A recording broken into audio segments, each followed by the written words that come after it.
Thank you, Puran. One of the best things I did in my life was when two young people, Puran Desai, Sue Riddleston, came and saw me and asked me to be patron of Bioregional. Look what it's come to now, and I'm delighted to see that they are so active in one planet living. It's so impossible without this for a future of the world. I was asked to talk particularly about space for biodiversity in our developments and how much space is needed. Edward O. Wilson said that 50% of the world should be left for biodiversity, and most biologists agree with that. But the other side of biodiversity is that something like at least a third of the species in the world are threatened by climate change, so that we're trying to address climate change through one planet living is probably the most important thing that we can do for biodiversity. How much space does an individual animal need or plant? A jaguar needs something like 50 square kilometers, but many animals, many birds require very little space. And then we have migration and small spaces where migratory birds can stop off is something very important indeed. We see visitors in the Royal Botanic Gardens queue coming through on migration. The Barnes Wildlife Centre has a huge number of visiting waterfowl, and I'm familiar with the Alvor Swamp in the Algarve, small area in southern Portugal, but if it were not there and protected, then so many of our birds would die. So I was delighted to see one of the projects we've heard from this morning is very much about biodiversity as well as presenting ecotourism.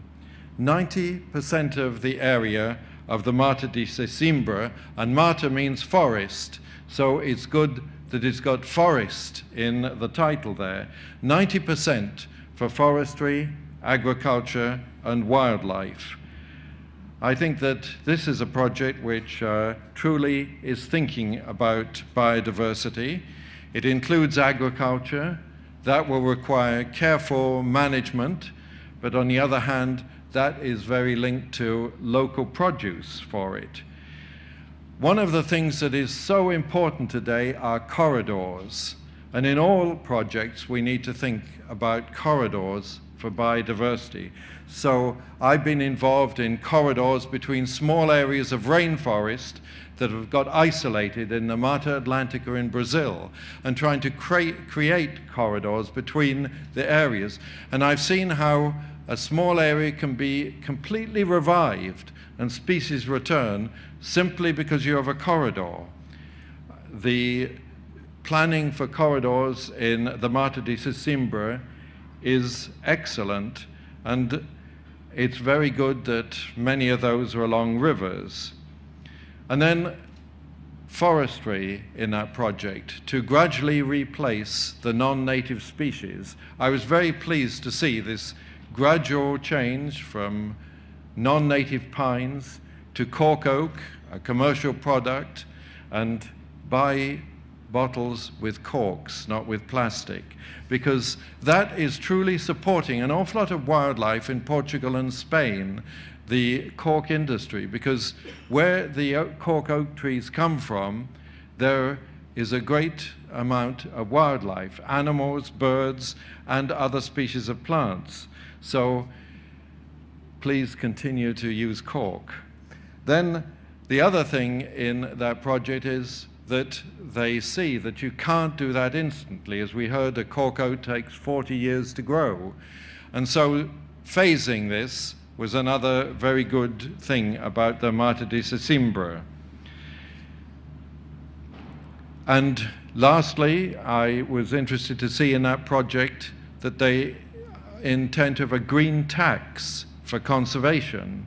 Seems to be a very good idea to make the residents or perhaps the tourists pay for some of the conservation efforts.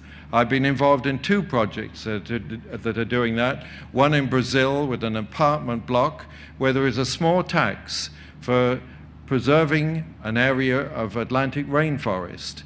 And 90% of the owners of this condominium are willing to pay this tax without any fuss. And that has been an encouragement to see how people in a residential area will support it. And then one in Morocco, where, again, it's an ecotourism project, and there is a tax to support wildlife. So I think that the Mata de Sesimbra is very much giving us an example of what we can do in these projects for wildlife. Thank you. Thank you very much.